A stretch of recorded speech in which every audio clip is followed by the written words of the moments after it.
Do you get like crazy threats at this point yes. still? Like people, yeah. Oh, all the time. Yeah. Yeah, all the time. They've died down quite a few now. Yeah. Oh, yeah. I have like active open cases with the FBI. Really? Yes, of course I do. Because Cash Patel's FBI is on the case. Well, see, maybe Girl, that's why it's moving slow. Nothing's gonna happen. Yeah, well, that's why I'm hitting a bit of a stall. Yeah. Because he's in charge. The case has gone cold.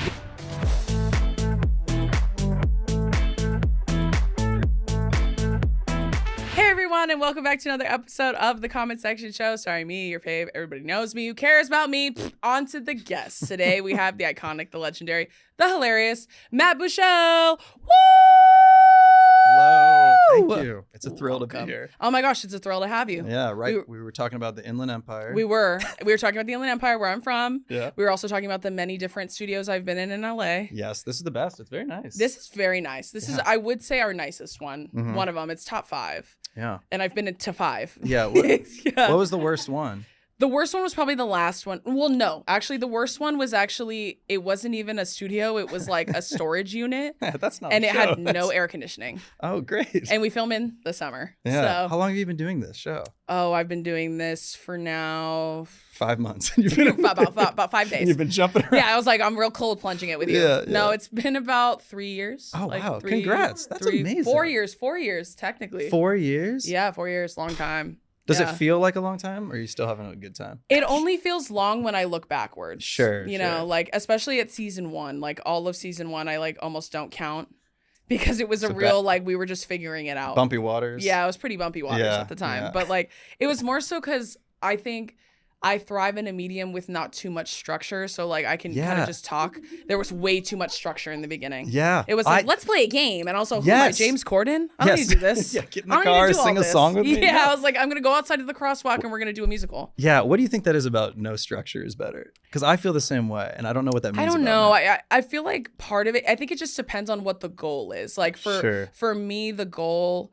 of this show has always been to just talk and chat and get to know people. That's what, yeah. Right. And I like, especially like when talent like yourself, like when you talk to me and you kind of like feel relaxed and Yeah. you feel like we could talk about anything. It could Yeah. be things maybe you never talk about, passions you never really talk about or get asked about. Yeah. So that's kind of the beauty in it. And I feel like it's hard to get there when there's a lot of like bits and shticks. Yeah, you yeah. know? We're trying to, we're figuring out our groove with Oh my yeah, because show. you have a podcast as I have well. a new podcast. Yes. Yeah. Yeah, no, but we're trying to figure out like, what do we want to play games? Do we want to have structure? And I kind of Yeah. just like bullshitting for an hour, but I also go like, wow. Well, that's why we do. I think like over the years we've like evolved too, because obviously it's called the comment section in the beginning, because that's what I was known for, was getting tagged in comments. Yeah, I've seen those. So yeah. that was like the initial inception of the show, was like, oh, let's talk about comments. But like obviously as time has gone on and it's evolved, comment sections have become unbearable in a lot of Yeah. ways. And then also it scares off talent because they're like, I don't want to talk about comments. I don't want to Oh. look at them. Really? Yeah, so it was working against me in that regard as well. It's hurting your career. Yeah, me trying to get this shit off the ground. Yeah. Yeah. That was also working against me, but I was pulling in favors, I think, in the beginning especially. I was like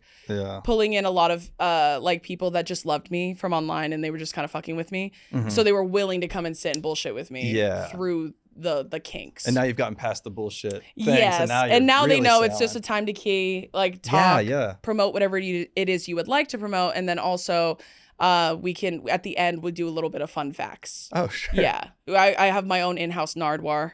Oh. So we do a little bit of fun facts. We will get there with I you. did. I have listened. Yeah. Yeah. I've seen. So the fun facts thing I think is really fun. It's kind of like we were talking about Caleb, how much we love Caleb. Oh yeah. Like at the end best. of his, obviously he talks about, he does like the little trivia game. Oh at the yeah. end. True or false. And, So yeah, him kind of taking my bit, but Yeah. whatever, I guess. Just kidding. Wait, before we started, we were asking about stand up. Yes, I would love to talk about stand-up. Well, Yeah. first, before we talk about my experience, I'd love to know how Yeah. you came to do stand-up, if you liked stand-up initially, or if you grew to love it over time. It's so love hate. Like Yeah. I don't really do it anymore. I Yeah. used to do it when I went to college. I started it. Yes. And then I talk about it like it's a drug or something. I've since been off. You and me both, Yeah, right? I'm okay now. Yeah. No, I was doing it in New York. I moved to New York like 14 years ago. I've been there for a while, and I was doing improv. I was doing stand up. Yes. I was doing anything where I was like, I should be. If I do this, I'll get SNL. If I do Right. this, I'll be in the right room. Improv is like Which is a comedian's rite of passage. yeah. Have you done that? I have done improv, but only in college. I haven't done it like outside of college. Yeah, you're killing it. Don't unless you really want to explore long form, what it's like to create from nothing. Yeah, it's kind of going backwards at this point. I don't know. It's like everyone gets something out of it. That's true. I got a lot. You really have to like let go of perception or being embarrassed if you do improv. Have you ever been in a room and been like, these other people are fucking with this way more than me?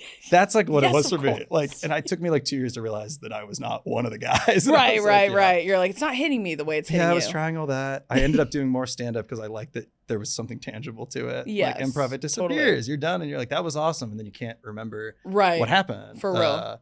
So yeah, I don't know. I go back and forth. I might start doing it more again, but right now I'm just trying to do a pod and writing a lot. But yeah. Which is great. Yeah. What's your dream with writing? What would be a dream for you? God. Are you looking at like a show? Or are you looking at movies? Yeah, I would love to create a TV show, have it run for many seasons. Right. Make money, be critically, like rewarded. Loved. Yeah, it would be the best.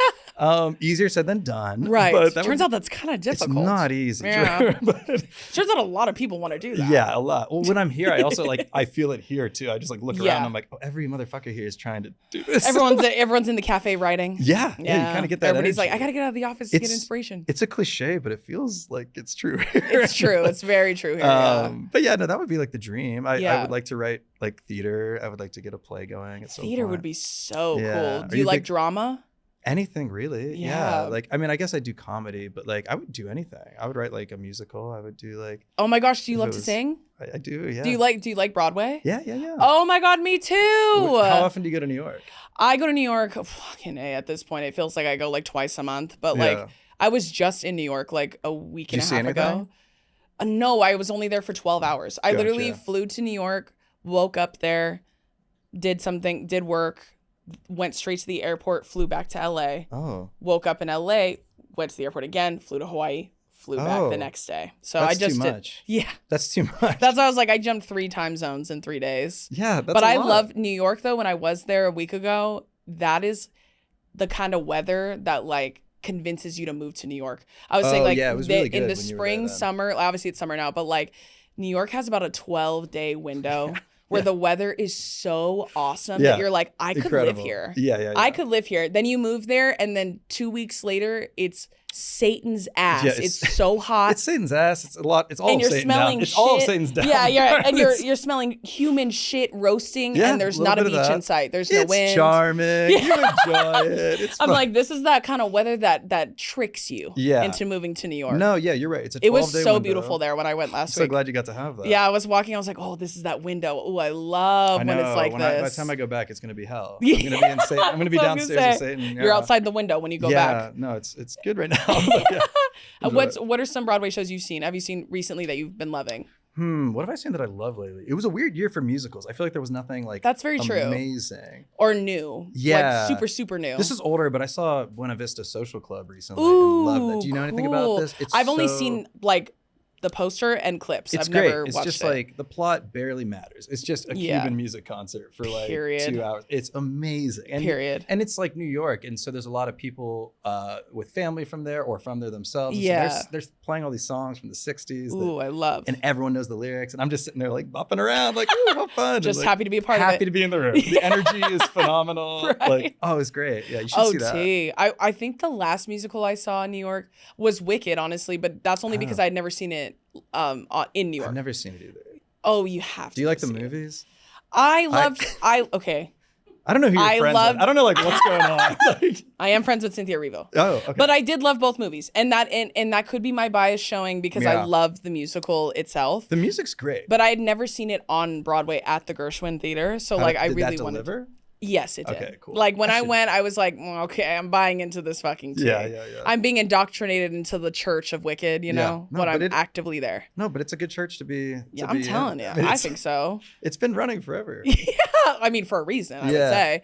But yeah, I think that was the last Broadway show I saw because I've seen 6 as well, which I loved. I need to see that. And I missed Dylan's run. I was so disappointed. I was so bummed. Was in 6. You're right. She was recently, and her run like just finished. But I wasn't in New York when she was in it, which sucks. But I want to see Rocky Horror too. I know. I don't know how I feel about that one. Or what is it? Titanic. Titanic. Yeah, I don't know how to pronounce it. I'd love to see that one. I need to see that. Yeah. That was like legendary when it came out. I know. Broadway, and I don't know why I didn't see it then, because everyone was like, it was this kooky thing in a basement. And now it's like on Broadway, like they're performing on the Tonys. It's so cool. For real. I think that's what I love about theater in New York is like something can start as like a silly idea and be in a basement and become very real. Yeah. Very these things quickly. Have, like, weird lives. Like that show's been around for a second and now it's at the Tonys. That's such a good point. I never thought of it that way. I'm sure they'll bring it out here at some point.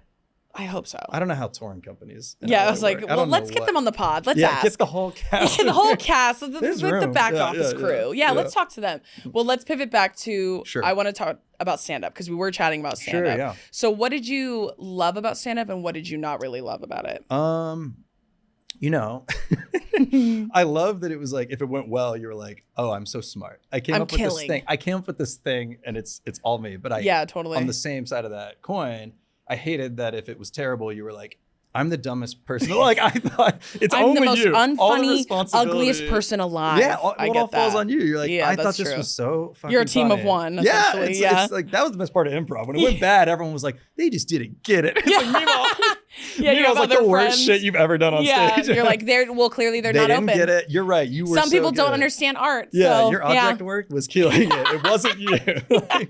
But stand up, you are a team of one. And it's you. So when it's not going well, it's hard not to be like, maybe I was off with that thing. Maybe that's not a relatable observation, but it's also just a grind. It is. Yeah. And I don't think I'm built for that. I don't love working. So I'm like, I'm trying to like, sucks. I mean, it's not fun. It's not fun to work. I don't recommend that. I have to work up the courage to do, like a shit ton of work. So I'm like, I don't want to be doing 5 spots a night, which is kind of what you got to be doing. Especially like what time they start. Like you only get like 9:30 p.m. and on. Yeah, no. Which I'm like, oh Jesus Christ! I'm like, I don't have time for that. It's so much easier to film something on your phone. Right. And then, I agree. And get the same validation that my ego needs. And I'll be like, well, I did it. Well, if I got to scratch that itch, I could do it way faster. I need to take 2 trains and then be sitting in a crowd where there's like 9 people. I'm like, why? And they're all, this guy sucks. Yeah, this guy.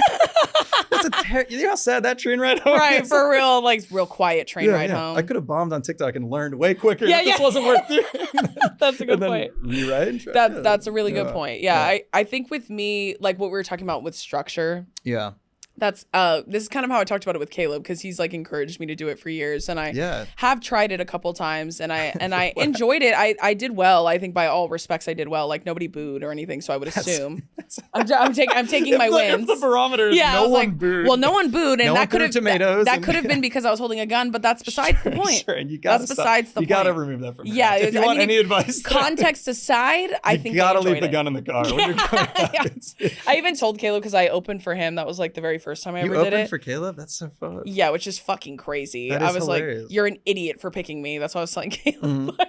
But it's also because I had called him, this was a couple years ago, I had called him to ask him for advice because a different comic had asked me to open for them. Okay. And I was like, I've never done this before. I don't really know. That's kind of like wild. How to. Yeah. Like, and it's no because. offense at all. It's just like, wow. No. It doesn't offend me. Because I too was like, why are you asking me to do that? Yeah. I'd be like, but it's also, it's because they spent a lot of time with me and they were like watching me perform. And they're like, you could just take this and do it on stage, which I. Do 10 minutes of that energy. Right. Which I was like, if I was a man with hubris. Yes. I would. Yeah. I'd have a special by now and it would be dog shit, but I would have it. Yeah. You know what I'm saying? But I was like 100% agree. You know how many bad fucking stand-up specials exist? That's what I'm saying.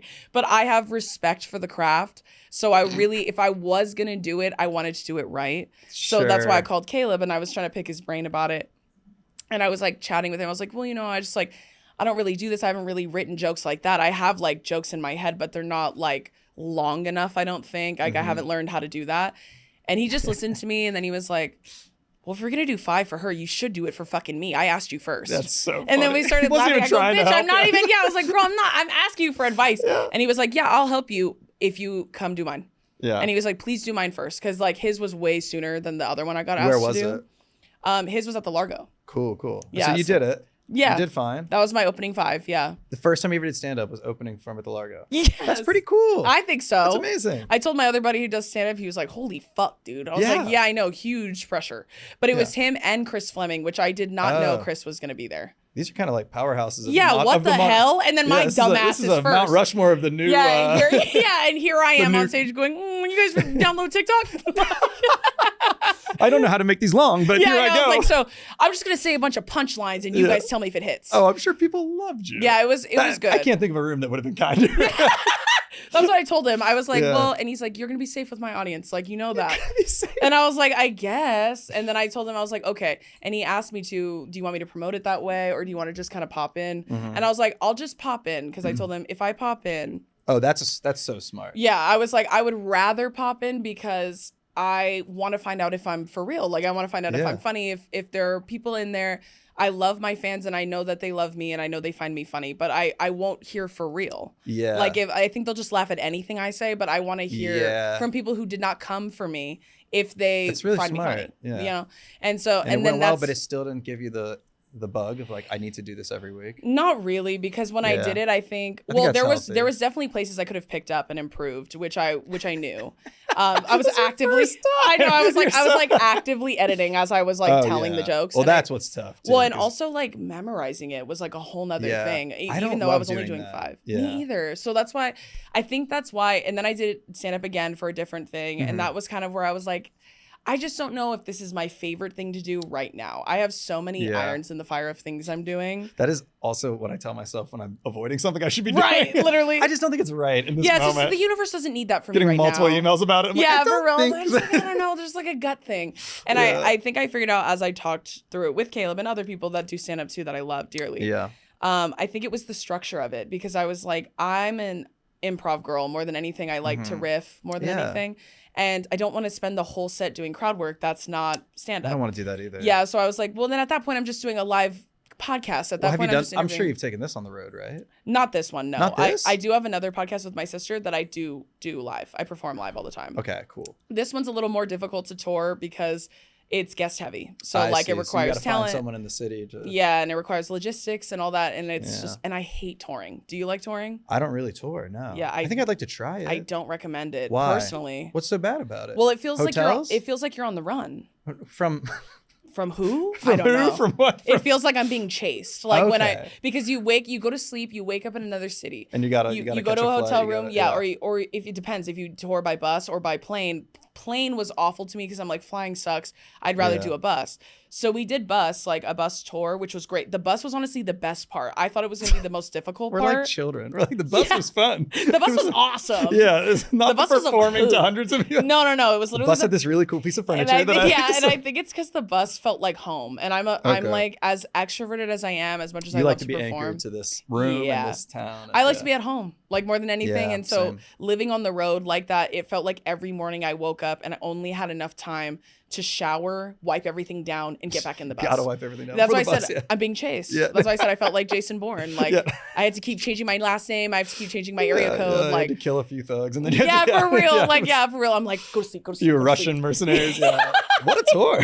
I know, it was crazy. I was busy. I think about that a lot with like the Sabrina Carpenters of the world and like the Chapel Roans and stuff, where I'm like, I would lose my mind. Like, I think like I like performing. I like the rush of that. I like seeing other places. But yeah, it's that, but on like crack. It's it is. It's like there's like people pulling you out of the room. No, to the next for real. Thing, and they're like, we gotta go.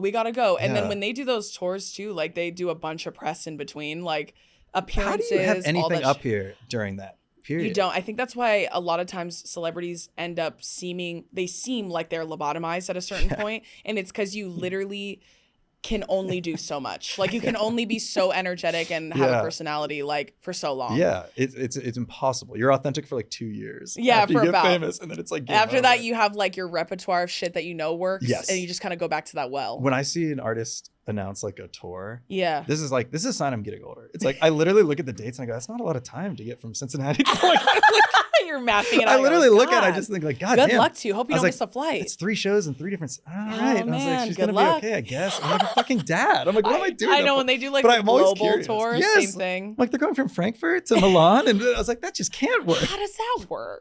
I'm not worried about the set list. I'm just for real. You're like worried about they have a toilet time frames. Yeah, I'm like, gotta compress your time frames. Yes. Okay, can we stop settling for hair products that just don't work? I say it's time to shake up your routine and see how much better your hair can feel with Sephora's selection. I've been loving that Sephora has so many prestige hair brands all in one place, so it's actually easy to find products that work for your hair. If your hair needs repair, the K18 Leave-In Molecular Repair Hair Mask is one of those products people genuinely swear by. If you're trying to level up your wash day, the Kerastase Elixir All-Time Hair Oil leaves your hair looking ridiculously shiny without feeling heavy. And if you're into that glossy, healthy hair vibe, the Gisou Honey-Infused Hair Oil is such a staple. I love knowing that Sephora curates the best of prestige hair care, so you're not just guessing. You can shop products that are actually worth the investment because healthier looking hair starts with better products. Plus, Sephora makes it super convenient with free shipping and same-day delivery. Shop hair at Sephora and give your hair the upgrade it's been waiting for.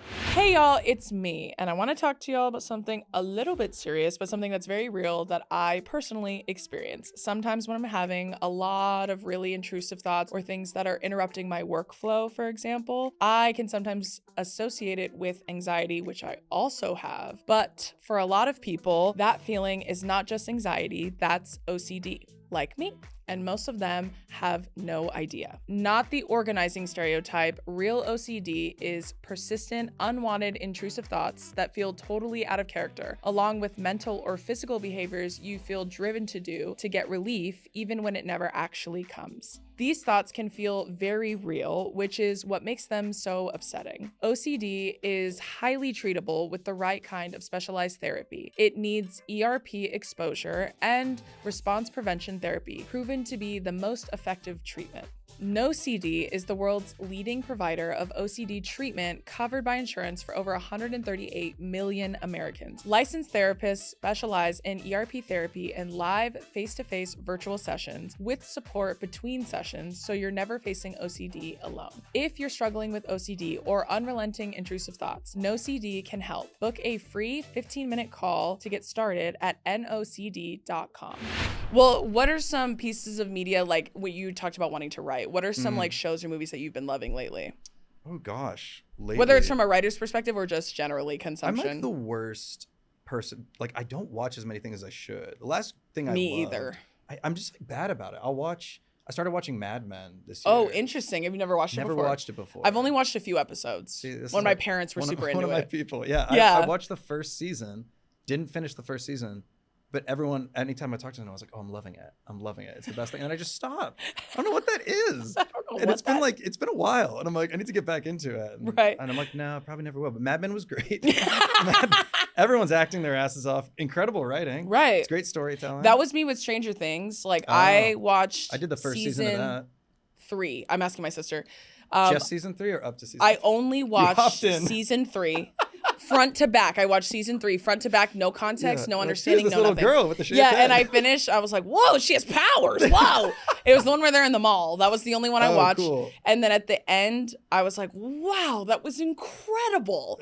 And then my sister was like, "Oh, are you gonna go back and watch 1 and 2?" Yeah. I was like, "No, I'm never gonna watch this again." Yeah. I loved it though. Sure. And then season 5 just finished last year. That's the end. And then right? I watched the season finale of season 5. Now why? Well, because what could everyone you possibly gain from that? I can't want to be involved. I want to be part of community. You know what it is, Drew? It's also like these fucking like 9-year periods. That's true. Shows. Like I remember watching the first one. I was like 11. I feel like I was literally like a child. I was a freshman in high school. I remember being like, "This is awesome." And now I'm 30. And they're like, "The finale's 3 hours in theaters," and I'm like, "What? What? Like, we're not done with that yet?" No, it needs to be done sooner. No, I agree. I literally watched season 5 finale because I was in Ireland like for vacation, and like we were with my sister, my other friends, and they had all been watching the show, and they were like, "Do you care?" Yeah, they were like, "Do you care if we watch it?" I was like, "I don't care at all." Because I sat in and I cried. You cried?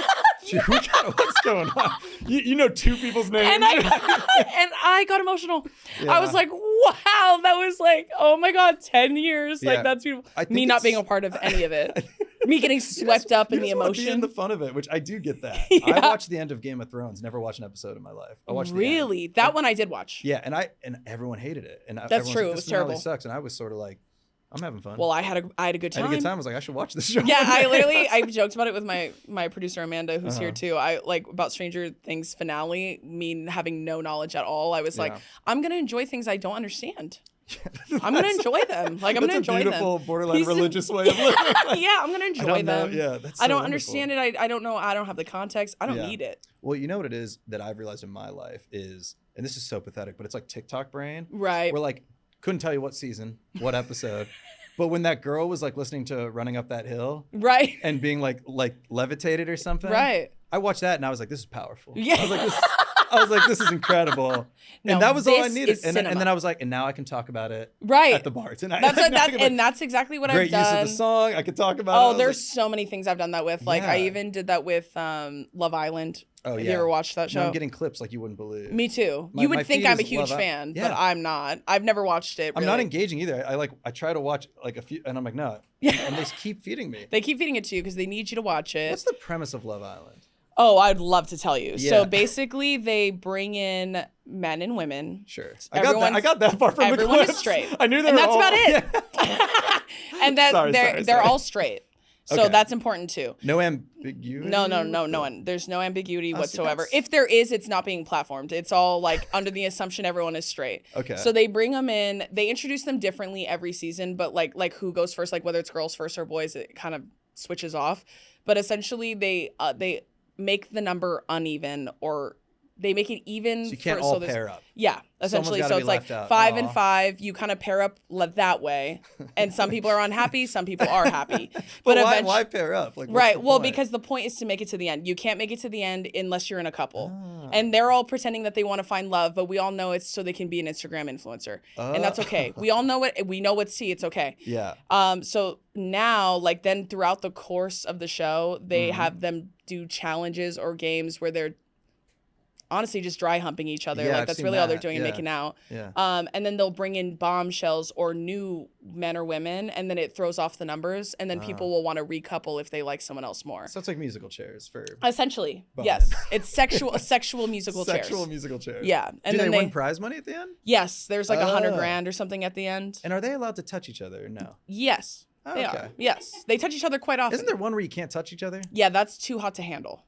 But that makes sense. And that one's even funnier to me because that one is like they have a big pot at the end, and if they do touch each other, money gets taken out from all of them. And it's based on how lewd, sexual, how lewd the act is. Yes, how vulgar the act, yes, Ooh, and how intense. Do they know? Like, yes, they know. Everybody knows that there's prize money. Everybody knows that. But do they announce like we're taking $10 out? Yes, because and they say it's literally like a little like Siri on like a radio that goes like, oh, they're taking out. We'll be deducting $2,000 because these two people finger banged each other. And then they're like, you're finger banging, and you know there's money on the line. It'd then be they start better arguing. if it was anonymous and they have to be like, who did it? Yeah, and then it turns into like Lord of the Flies at that point, because then they're like, oh my God, I can't do this. I can't do this. Here's a question. Do you think we've gone too far? In reality TV, yes. Do you think we've got? Yes. What? Like what? Well, I think because again, the prize now at this point is to be famous. Yeah. So it's not even like if you think about like old school dating shows. Like I'm trying to think like early years of like remember Next. That was like good TV. Right, that was good TV. But you know how like they went in with it like with this understanding that they're like, I'm just gonna get to be on TV, so I'm gonna just act however. Yeah, they all felt like actors. Right, like, just exactly. Having a good time on the, but on even the like bus. I've said this before, like a show like Jersey Shore could never again be recreated because Jersey Shore, they were so themselves. That's why it did well. Yes. Now it's almost like the performance of like, look how fucking awesome I am is They're killing. Playing for social media. Yeah, it's like you're playing to get clipped and stuff and get followed as opposed to like, I'm just this insane and I'm young. Yeah. Like when I look at Jersey Shore, I'm like, I can't believe at the time I watched it, I thought they were so much older, but they're literally like in their early 20s. Yeah, and no tax on finger banging. They could do anything. No, they could do whatever they wanted. They could do whatever they wanted. That's why we tuned in week after week, year after year. I love that was like one of the only reality shows I like super fun. Really fucking loved. Yeah, I think like that came out, I don't know how old I was, but like I remember kind of being a little snobby about reality TV show, and that was the show that broke through for me. Me too, same. I was like hanging out with my friends in college being like, yeah, let's watch Jersey Shore. Me too. Like, they had a fan in me. Yeah. I was like, this is the funniest thing I've ever seen on television. And it's because they couldn't help but be themselves. And then they just got lucky being recorded. And they feel like they've balanced out into like nice adults. They've really carried too. They still have shows on MTV. Still do things. Yeah. They're doing like Family Reunion and all that. Like, you're so right about the social media thing. Yeah, that ruins these shows. Do you watch Traitors? Traitors is probably my favorite show. I don't watch Traitors, but my sister's a huge fan of it, and I have seen it. Okay. I've seen clips of it and stuff. You should pop into a season of that. I should. I was talking to someone. I forget who it was. I was talking to these women once. It was like kind of like a general, one of those meetings. And I was just talking. Tell me more. I love talking about generals. Yeah, I was just talking about anything really at that point. But they were like, "Do you watch reality TV?" Because this is just like something about me. Because I'm like a huge raging bitch on the internet. Depending on who you ask. I was gonna say Sorry, they always they just always pack that in a second. They just always kind of assume that I would love to be on reality TV. Oh, and just like popping off on people. Yeah, and I think it's because they think my personality is performance. Yes. But it's just an aspect of me. Like sometimes when people ask me like, are you just like this all the time? Like you're just like telling people how it is? I'm like, well, no, because that would make me insufferable and I would have no loved ones around me if I was like that. Yeah. But like I was like, I also don't hang out with people I hate, so they don't pull that out of me ever. No, you'd be terrible on a reality show. Right. That's why I'm like terrible too. I honestly think I would be really fucking boring on a reality show. That's the worst part. We wouldn't be bad, we'd be boring. We'd be boring. We'd be forgettable. Yeah, exactly. And I've been asked to host reality things. You're kidding. Like what? Give me an example. Oh yeah, I'll bleep them out. Oh my god. I just got that one recently. What? Why don't you do these things? Something with because there's no money. They ask you for about 90 hours a week. And then I run the risk of being attacked for being involved with any of these people. It's like me being like, wah, to people that they're like, she would love to be on reality TV. Yeah. So every time I'm like, I would love to be in something scripted. I would love to be in a movie or a TV show. They're you want to be an actor? I would love to be. Do you do that? Sorry, I don't know. That's what I'm trying. Okay, yeah. Cool. I am trying my hardest. We're all praying to keep going to those generals. Manifesting. Maybe something will pop. Yeah, I'm doing this before that takes off. Yeah. I literally joked. I'm like, well, you could tell I didn't get it yet because I'm still here doing this. Yeah, I'm in the room. Because as soon as I make it, I'm gonna forget everyone. That's my plan. You think? Yeah. You don't seem like that. No, I would never do that. See it. Yeah, I don't see that energy from you. I think if I got booked in like a big role in something as an actor, I think I would delete all my social media. You think? Yeah. That's kind of smart. Do you enjoy it anymore? I know, like... That's a very good question, honestly, to ask. Well, you said something earlier, and I meant to comment on it. Yeah. Like, the comments are... I think they are 100% worse than they were, like, even 2 years ago. No, you're right. Like, I think something's happening where being online is not... fun It doesn't anymore. feel like community. It feels, no, not at all. Because how old are you? I'm 36. Okay, I'm 30. We're going to have to cut that. No one budged. Wait, how old are you? I'm 30. Okay. I'm going to be 31. So, like... Great. My point being, we've known about the internet, right? So like YouTube came out, YouTube like started when I was in high school. Like it was on the precipice of becoming something at the time. And so like I was on MySpace, like I had to beg my mom for a Facebook, like when I got older, a little bit older in high school. My age was like it came when I was like a senior in high school. Facebook? Yeah. So okay, it felt very like, whoa. See, I was like a sophomore. All gonna stay in touch yeah, forever. I was like a freshman, sophomore. So you had to navigate being like the gossip and the politics of being on social media in high school. I didn't really have to do that much. It was more so, I did a little bit, but again, even then, it wasn't nearly as big of an impact in our everyday life as it is now. Like, I can't imagine being a teenager now with TikTok and everything. I can't imagine. But like, my point being that like, I've known and interacted with the internet for a very long time before the last like 5-6 years. So like, it used to be nothing but joy, like nothing but somewhere for people to be creative, to be funny. That's how I always thought of it too. Yeah, like especially music YouTube or comedy or whatever you want to be doing. Exactly, and even like before Twitter became X, like Twitter was one of my favorite places to go because that was dark. That's actually where I first found Caleb, like way before Instagram, way before TikTok. Like I found Caleb on Twitter because he was so funny on Twitter. That's where I started doing comedy online too. Exactly. Like Twitter. Exactly. And that was like the first place I actually had any kind of following. Right. Because you like wrote jokes. And people chimed in and you found other funny people. Exactly. That's why it was one of my favorite apps for a very long time. Isn't was that Twitter. So tragic. It's awful. And that's why a dude bought it and it's over. And now for real killed so it bad. Immediately. It became like a breeding ground for bigotry. Mine Me too. Year. I deleted mine I think like 4 years ago. Do you still have Facebook? Yeah, I still have a Facebook because I have an Instagram, but that's the only reason I have Facebook. Okay. But my Facebook is private. because it's old. It's not like the brand. It's not like. No, I have like a page with my brand, but it's like linked to my personal Facebook. I'm hanging on by a thread to social media. I've got Instagram and I've got TikTok, and I'm like. You and me both, Queen. Yeah, like, and that's honestly how I feel too, and I think that's why like, I just got asked that the other day. I get asked a lot from people who have done this job like through the more traditional side, like going up the other way, whereas I went up through the internet. Wait, what's the other way? Just traditional, like doing stand up, doing like performing. Yeah, performing, like getting in like short films, small things, music videos, that kind of thing. The more traditional route, as opposed to me, obviously because I did it more recently, it's like I went through the internet, and they almost always ask me like, how do I, if I still like doing it, if I still enjoy the internet, and how I deal with like hate and stuff. And to answer your question, this is a very long-winded way of answering your question. Yeah. Like, I do still love what I do. Yeah. I don't love what the internet has turned into, though. Yeah, I think that's exactly how I feel. It's become a place where everybody wants to be a fucking cop, and like, isn't that the whole point that we hate cops? Yeah. Like, isn't that the whole fucking point? Like, I thought we talked about this. I was like, I thought we've gone over this like many times. We know what we're supposed to think. It's everyone. I think now the gift of virality has really poisoned the well in a lot of ways. It's made people feel like if I can go viral, even by spreading lies, that's worth it to me, because at least I get attention, I get likes, I get clicks, even if it's not true, even if it's not based in anything real, or if it's almost like eating ourselves. Like the left eats itself a lot. In that regard. It's so boring too. That too, yeah. It's like the same recycled arguments and like the same weird comments. Like I can open a video on TikTok and know what all the comments are going to be based on what they literally. Talk about. It's like everyone's trying to be like the smartest person in the room. The smartest person or the funniest person in the room. And everyone's really stupid and not funny. So you're scrolling through and you're like, oh my God, why am I doing this? Right. You're like and it is 40 and you're like, I got to get this app off my phone. And when I first came up on TikTok, like initially I was really resistant to joining because I was older. I was like, you felt too old for TikTok? When I first joined, I was like a dinosaur then. I know, I was literally like 23, 24, which felt 1,000 compared to everyone I saw on TikTok. Everybody was like 15, 16 years old. Well, that's tough in general. When you get teens doing stuff on your feed, you're like, no. Yeah, for real. That's why I was like, I don't dance and I'm not going to. So what am I supposed to do on here?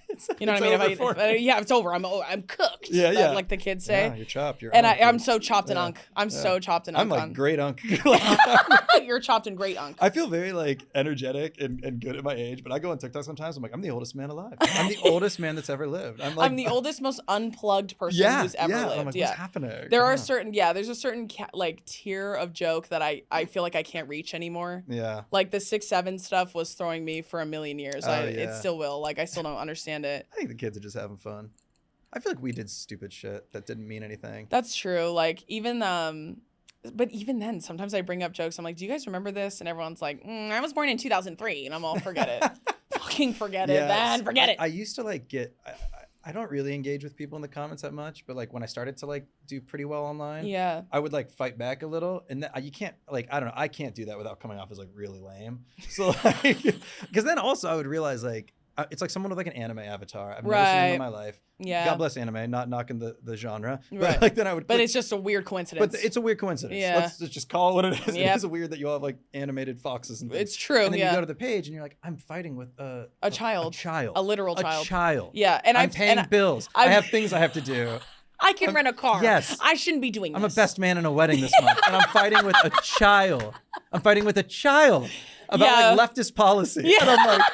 And I'm like, what am I doing? It's terrible. So that's why I'm like, I'll post and then I try to close. I feel that. Post and close. Yeah, and I think that's why they ask, a lot of people like yourself ask me that, because that's like my whole shtick is like responding to hate, like, and like, and getting in comments and fucking with people, like, in a very real sense. But I feel like on a larger scale, I'm batting 1,000, first of all, with all the people I have fucked up are just like outright known bigots. So that never really, always good to go after someone where you know you're on the right side of history. Exactly, where it's obvious. There's is nothing my point. questionable here. Exactly. So there's nothing redeemable about that person. So I think in that regard, I've been totally fine. Although occasionally, I'll get like men. This was a tip for like the first 3 years I did this, where they would be like, oh, she's a body shamer. Like you're body shaming people. And I was like, okay, well, what do you call when they did it to me? What do you call? Would you call that body shaming, or would you call it something else? Yeah. And depending on your answer, you might be a misogynist, but let's just answer it first. Yeah. And that's why it's always like, well, fighting fire with fire is bad. And they're like, you can't fight fire with fire. Technically speaking, that's not true. And this is me being a know-it-all, but it is not. It is true. Ask any person who fights fires in the forest. Ask them. They're called controlled burns. Look it up, bitch. Look it up, bitch. That's why I was like, I'm literally, look it up. Actually, you can fight fire with fire. Actually, you can. Yeah. The whole point of a controlled burn is you burn everything else so it has nowhere to go. And that's exactly what I do. You're a controlled burn. Hello. I think people admire you for it. Yeah, well, duh, clearly. Yeah. And that's why I was like, and honestly, it works in my favor because it is one of those things where I think I'm just the only one that was brave enough to do it. Like, to stand up to them in that way, in a way that's not, I'm not worried about decorum, I guess is the thing. Yeah, I feel that way. I will say, I do feel that way online. Like, when you know you're right, you're kind of like, well, gloves are off. I know I'm right about this thing. Right. It's when you get in the more minutia of it that you're like, I'm going to die. Like, that's why I was like. Do you get, I don't know if you want to even talk about this, but do you get like crazy threats at this point yes. still? Like people, Oh, all the time. Yeah, all the time. They've died down quite a few now. Like I would say in the last maybe year. They've died down a few, but oh yeah. I have like active open cases with the FBI. Really? Yes, of course I do. Because Kash Patel's FBI is on the case. Well, see, maybe that's why it's moving slow. Nothing's gonna happen. Yeah, well, that's why I'm hitting a bit of a stall. Yeah. Because he's in charge. The case has gone cold. Yeah, because that fucking nincompoop is in charge. So unfortunately, while that dingus is in there, nothing is really gonna get done. But yeah, I had a guy. Email at FBI. Any update on the? Hey guys. Hey Kash. Circling back on the death threats I'm receiving. Yeah, but you seem very like confident and like not really shaken by any of that. Is that right, or is that? Yeah, I would say. Is it some days are bad? Yeah, it depends. Yeah. It depends, but I think like for the threats kind of deal, obviously I knew it was a possibility. I didn't think it would come in the fervor in which it did. I guess I should have expected as much, but again, I'm older, so I figure if it's on the internet, it can't be that serious because you're putting it on the internet and you're attaching it. I think that was the most shocking thing to me because we grew up in a time where they would say things like, be careful what you put online because it will last forever. Very funny. Yeah. Very funny. It's hilarious now to think about it now. You can really do anything you want online. It's true. And they nary suffer a consequence. Right. And that was something that we like knew growing up. Yeah. So then when I started doing this and I started seeing men say the kind of shit that they have said, in a way that I was like, your government name is on this profile, your face, your children, if they have them, your wife, if you're married, like that was the part that I think was the most shocking to me because those men were always the most mad. Yeah. Because I've had men, oh my God, I've had countless men email me and be like, can you take this down? I have a job. Damn. No, bitch, and fuck you and your job. How's that? I had one guy say, I'm a teacher. Well, that sucks. Yeah, that sucks. Teaching the youth you probably shouldn't be in charge of kids. For taking and he was like, I might lose my job. I literally responded, I don't give a fuck. People really do feel brave, especially they shouldn't even be messing with someone like you. Like, you would think it's just crazy. Well, you would think at this point. Now sometimes they can mess with me. I'm a coward. I delete requests. Well, now that you've been on here, that's not true. No one's. No, because everyone that comes brave to be here. No, just everyone on here is under my protection by law. Oh, thank God. So that's. Thank you. Yeah, you're under my protection now. Yeah, no, I appreciate You've come that. into my fold. I know. I feel very lucky to be invited. And that is, I think, the case. I think with a lot of people who find me on the internet, like that love me, they're like, sometimes I'll tell them, like, I'll be like, and if anyone fucks with you, you just let me know. Send me that ad. I'll take care of it. That's so badass. And they laugh, but they know it's for real. They know I'm for real. Yeah. And that's why sometimes I think they don't want to send it to me because they're like, it's okay. Is a lot of like we're talking about like the body shaming thing. Yeah. Is a lot of it like allies in that way that come and be like, I love the way you like clap back at this person and like I deal with this bullshit myself. Yes, absolutely. That's amazing. Well, yeah, you're using the internet in such a good way. You're like one of like 7 people. like truly. Thank you. I don't think anyone should be able very few people should get a key to use the internet. Yeah, right. For real. Everyone else has to go through a test. Yeah, that's amazing. Yeah. They have to do a litmus test. Do you ever at least like sit back and go like, damn, I'm doing a good thing? Like, you ever think I think in moments where it feels suffocating, like the internet feels suffocating, those are the times where I revisit like people who really love me or like have sent me. I've gotten so many messages about people over the years, like how my content has like helped them and changed their lives. Like I've had people tell me like, you know, they broke up with their partner who was abusive, like they've reported their assault, like they stood up for themselves. Like there's so many things so many wonderful things. Like it's like 99 to 1, like wonderful. I know, but it's of so things easy that have happened. To fixate on the one. Especially when it comes from people that you do care about and you do care. Like when it comes from communities that are nitpicking as opposed to like actually having a problem with something you did. They're just like, well, here's a perfect example. We're on the same team. Yeah, right. One time I tweeted that peanut butter and jelly is the worst sandwich combo of all time. And one day you guys will be brave enough to have that conversation with me. Yeah. That's what I tweeted. The tweet went super viral.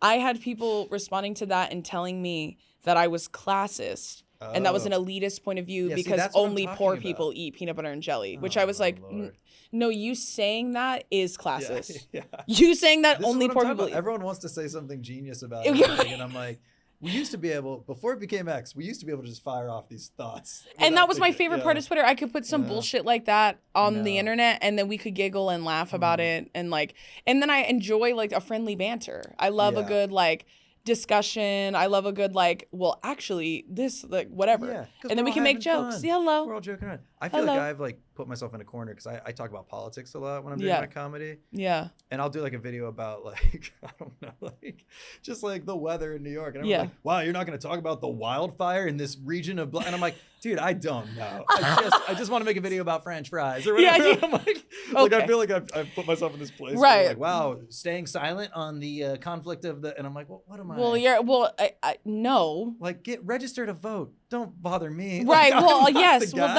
that is another one of those things where it's like, I understand wanting to follow and support people that are aligned with you. Yeah. That makes sense.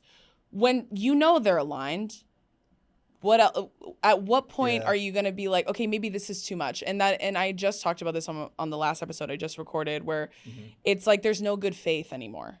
That's exactly that's what it is. It's like it's understanding that in order for you to do a call in, which is what they love to call that shit. They're like, this is a call in, not a call out. A call in doesn't involve insults or antagonizing. That's not a call in. That's just an accusation, not a call in. It's just bullying. Right, it's bullying. At that point, it's bullying. It's so funny that we're just talking about all this stuff while knowing that we have to like play the game. Like, and it's here's because how we survive. It is that is the only way I will survive. I think is what I've come to find out. Still being able to make fun of the media. Yes, and be able to talk about it and process it out loud and like on a public platform, because even in therapy, like I just talked about this with the fucking Rock. I interviewed the Rock for this show. And I thought the way you said that, I thought The Rock was your therapist. I just imagine in therapy. Low key, he was therapizing me in that episode. Low key, was he in this chair? No, he was not. Way, right? I filmed it somewhere else. I wish I could have gotten him in the chair. He just didn't have the time, unfortunately. But I bumped The Rock. No, sorry. So you were just I was like, I cleared him for you. Yeah. Bad move. Sorry. No, it's okay. Even with him, I chatted about this with him as well, where it's like, I think the worst part is knowing that it's not true. Like when people just say things, they're like, aren't you someone who did this once? And you're like, no, that wasn't me. And they're like, so you're evading accountability. What? No, that's just, I didn't do that thing. And they're like, right. So you're okay. So you don't like call-ins. They can't be a call-in if it's not true. You're too popular. That's the problem. You're too successful. Bummer. Like, it is the problem. I get weird shit. I don't get people writing stories about me and coming up with things that I did in my past that don't exist. Like, I got I'm one. Not that deep in the comments. I know that's true, and like, and honestly, I think it's just a marker of me being on the internet, like being so internet like facing. Yeah, I think it's the reason why that finds me. Back to your acting career. To acting. You book a big role. Yes. You're keeping all this. You're living this way. You're dealing with the call-ins.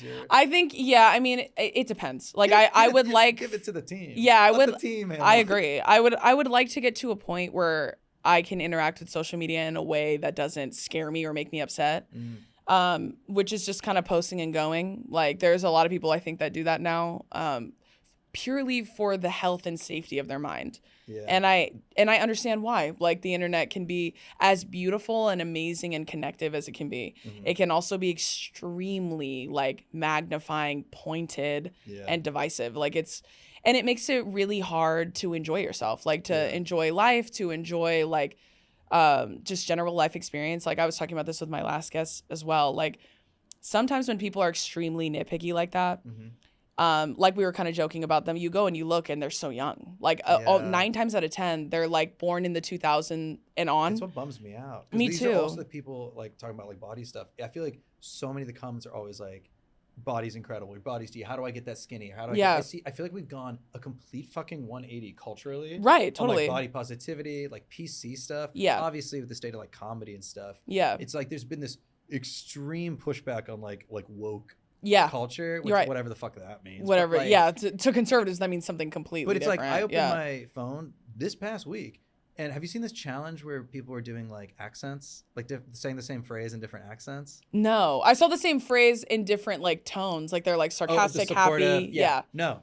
Okay, I'll show you some shit. Oh my God. I've seen white people do like Chinese accents, Indian accents, and the comments are like, you killed this or something. Like they're kind of all joking, but I'm like, this would have gotten like someone like us fired. No, for real. No, this is racist. So yeah. And I'm like, believe it or not, I don't want to hear how you guys do that. And these people aren't like famous, but these videos are doing really well. Videos and they're uploading them. And I'm like, you and I wouldn't be caught dead trying to do this. Fuck no. And that's where I'm saying like there is no. We're in a weird time. Yeah, there's no barometer anymore. I feel like it's been so skewed, and I know.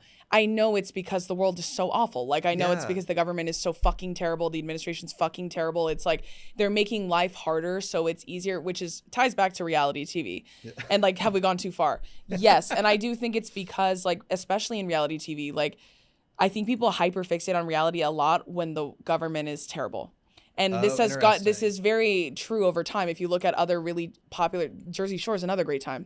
So it's another time where it's political turmoil is happening and it's awful. So everybody shifts and looks at something where they're like, I can hate this person because this is reality TV. So this is who they are. And so it gives me almost like an empowering feeling that I can find community in hating someone that I don't know and I've never met. And like, sure, you can make your assumptions based off reality TV, sure. But we all know reality TV is not real. It's edited to entertain. It's pretty produced, And it's real absurd. Like in its nature, it's absurd.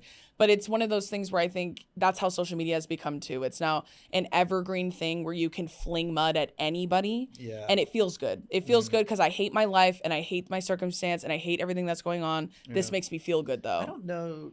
I don't have any kids. I don't know if you like want to have kids one day, but I'm like, how do you? Like, I do not. How do you? Yeah. Okay. Cool. Yeah. Yeah. I don't think I do either. But how do you talk to a kid about like that? I've thought about that. Like my friends, like just only a little older than you. Well, you're significantly older than me, Matt. So. my friends are like starting to have kids though in New York, and like. They're all like, I've got friends with like 2-year-olds, 4-year-olds, and like they're not aware. They don't know who the president is. They don't even know about the concept of a president, really. No, not at all. Yeah. But they're gonna learn. Lucky them. Yeah. Lucky them. Just getting to that age where they're gonna start realizing there's like a government. And here's how people talk to each other, and I'm like, I don't know how I would talk to like a 7-year-old right now and be like, no, it's all good. Don't worry. This is like, don't worry. The world's burning, but don't worry. Don't worry. Tricky. No, I agree with that. I've thought about that, especially with teenagers. I've been like, I in high school right now, holy fuck. I could not imagine being in high school right now. Being at that age right now is so hard. And I think that's why even when I'm so about how people have no media literacy whatsoever, they have no discernment whatsoever, even though that makes me want to, it's so frustrating. I still have a lot of empathy for them because when I see that they're really young, I think to myself, a lot of them are COVID kids. So there's that too. Now it played a huge role in the development of a lot of them. But I also think, I'm like, you feel this way and you feel so righteous in this because you haven't actually gotten to live life like for real. Where it wasn't in a tumultuous time and it wasn't in this extremely tech-driven society either. And I think that's why people are so quick to judge and write people off so quickly. Like, I've never seen such a black and white judgment of people that are not being obviously terrible. Like, if someone's being obviously terrible, obviously they're terrible.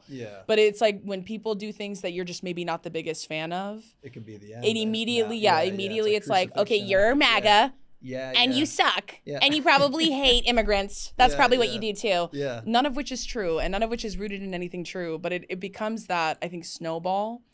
Because the only life they've lived is through other people on TikTok. So I was like, you've never even gotten to experience life in a way where you like love your friends through their mistakes. Like you fall in love with someone that maybe isn't the right person for you. You guys have never had those kinds of experiences. So you haven't been able to like develop discernment. Yeah. Or the ability to understand, like, not everybody is a terrible person when they make a mistake. Yeah, this is You know what I'm saying? This and that's why they like me, bitch. Yeah, I'll tell you what. No, this is good. I think you've nailed it. You've nailed it. It's the discernment thing. I think, and I do think it helps me to extend that empathy towards them, so that I don't feel like I'm going fucking insane. Yeah, that's what I try to do with the stuff I write. Is like, because it's very like critical of like the Republican Party and stuff, but it comes from a place of like, it's more of like, can you just be like normal? For real. It's like, because I think it could all be so simple. Exactly. You know? It's like that. That's the kind of energy I try to put behind it, instead of being like, oh, the Cheeto is being bad again. It's like, no, I'd rather like be like, hey, dude, that like maybe lives away from liberal cities, like, don't you realize this is bad? Like, no, of course they don't. Look me in the eye.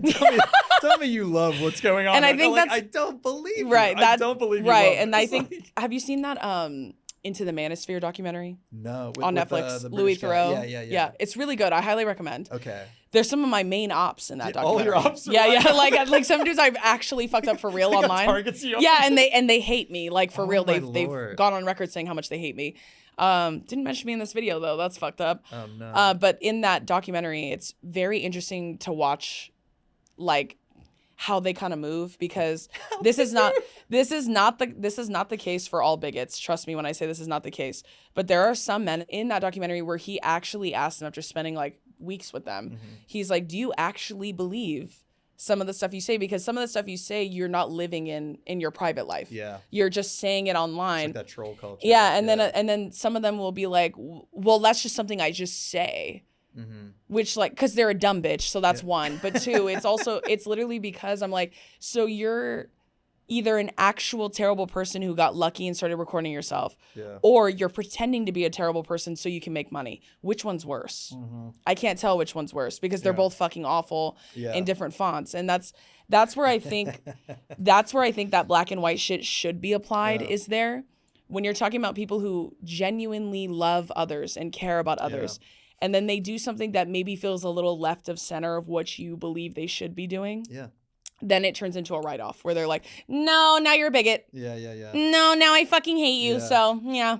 The thing with the Manosphere, I need to watch this documentary. You should watch it. It's good. But I liked it. To me how much power these guys have. Right. And they don't really suffer any consequences for anything never. They do. And never. It's hard. It's hard to watch. I agree. Like, how is this possible? I agree. I think the same thing. And it's also, I think, indicative of the time we're in as well.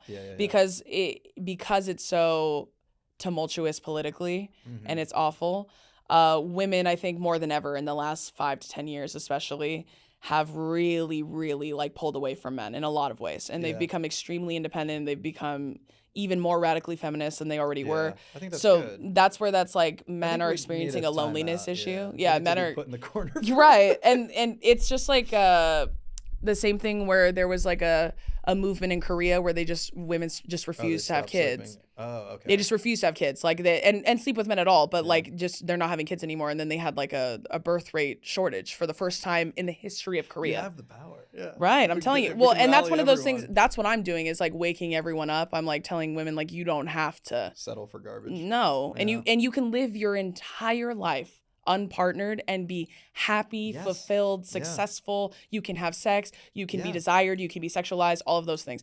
Without any man tied to you, you can if you would like. Yeah. If you would like, and then it's like at that point, then it's just whoever you so choose can be in your life. Yes. And believe it or not, some men have said when I say that, because they're stupid, they'll literally watch that and they'll be like, so she's just profiting off women being single. She's telling women to be single. Thing where the guys are like worried about the women being single that I've never understood.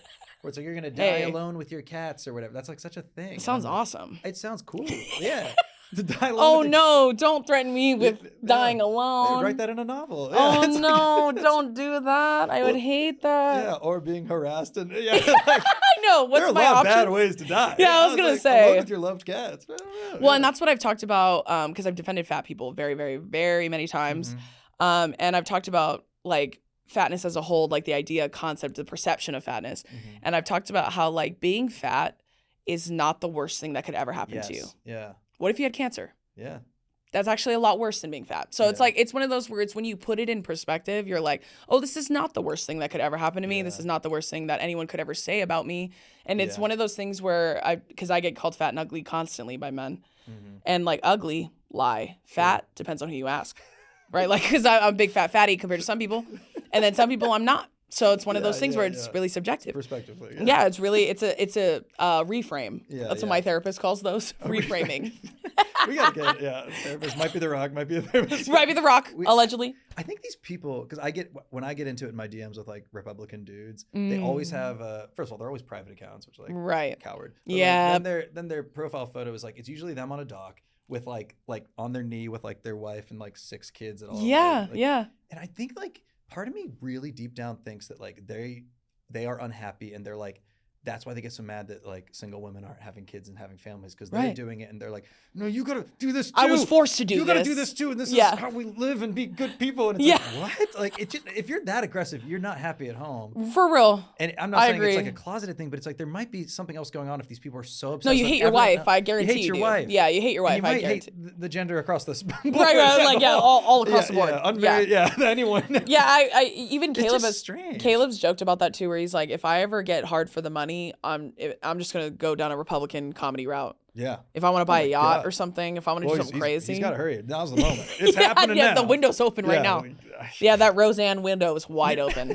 You know what I'm saying? Jump right through that hoe. hoe. My friend and I always talk about like if we just lost it all, hard for money, no compass, we would just go on Fox News and we were like, I guarantee I could become the most successful Fox News contributor. Hell yeah! In 1 year. Oh they yeah. would eat me up if I just started saying whatever dumb shit. No, for real. Anything. Matt's joining us again. I'm like, fuck women.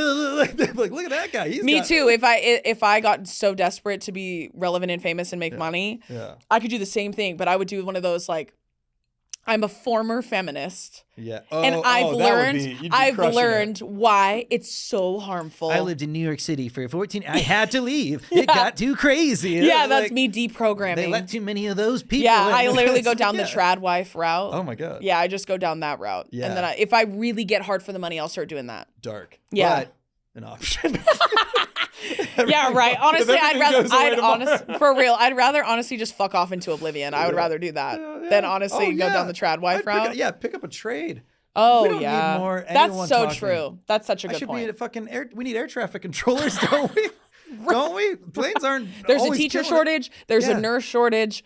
There's all kinds of shortages. Put me in the tower at LAX. I'll do that for a living. Hell yeah! I'll save lives every day. Even when I was like living in fear of the internet in the beginning, like more so just like the magnitude with which I was being like amplified. I was like, this is so many eyes like constantly, and it's kind of upsetting to me. But this is my dream job. I was like, I love to be in entertainment. I love to entertain. I really want to act. I want to write. I want to do all these things.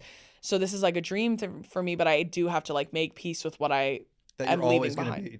Right. Commented on it. I've thought no about matter that what. too, of like if I end up getting to whatever that next level looks like. Like, you can't control the narrative. At all. To a certain point you can't. And that's like a big thing for me is control. I have a control issue. Oh, really? According to my therapist, yes. Oh, sure. According to my therapist, The Rock, yes. Yeah, getting huge shout-outs.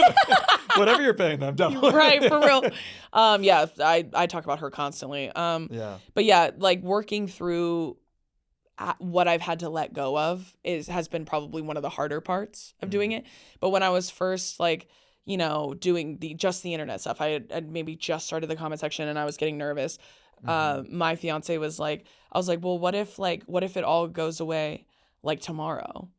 And then he was like, well, then we'll go back to being happy in our lives like we were. Oh, wow. Because because I was so happy. Yeah, right. Yeah. Yeah, he got me. Turns out one's good. Yeah. Alert the church elders. One's good. We found the we found the one. So, but yeah, he told me, he's like, we'll just go back to living our lives. We were so happy before this happened. What does he do, if you don't mind me asking? He's a personal trainer. Yeah, see. If you said podcast, I would have been like, I'm done with this shit. We can't all be podcasting. No, for real. There's no more. Yeah, there's no more space. So every day he like pushes people to be their best selves. Yes, literally. Him doing that to me. Yeah. Him motivating me. Like, I think I got to cut this part from the fucking interview. For real. No, he has been. Yeah, he has been one of those guys. And even like, that's great. When I first started making content, like, the first thing men told me were like, oh, you're fucking fat and ugly and most likely single. Wrong. Yeah. No. And then they see what he looks like and they're like, oh, he's probably ugly. I've seen him. No, he's a gorgeous man. Yeah, he is. Yeah. And he's tall and smart and handsome. It's a real bummer. Yeah. It's a fucking bummer. He's off the market. Yeah, he's off the market. It's just a bummer that like he's handsome, and it's a bummer for men who hate me. Like when they see him, they're that is a great. I've literally not that it would matter if he was no if he wasn't, yeah. But it is that is an ultimate trump card of like it's like I know. I'm especially going home to this, and you're even on a literal scale, him being like just optics wise, like the picture of masculinity that they like think is awesome. Like they think men who look like him feel like he does, feel like they do about about all stuff. Yeah, because like if you didn't talk to him, you wouldn't necessarily assume. Yes, yeah. Exactly. So like that, I think those that's are fun. The biggest sneaky progressive men. That's fun. I know. He's had thousands of men be like, hey, like I really fucking hate your girl, but like you look good, dude. Do you have any like tips? Can you imagine a more cuck message to send another man? Hey, I think your wife's a bitch, but like, how'd you get the delts, man? Do you have do you have a routine or like what's the deal there? All these sad men just want to be strong and cool, big and strong. Yeah, because I think they're convinced that helps with women.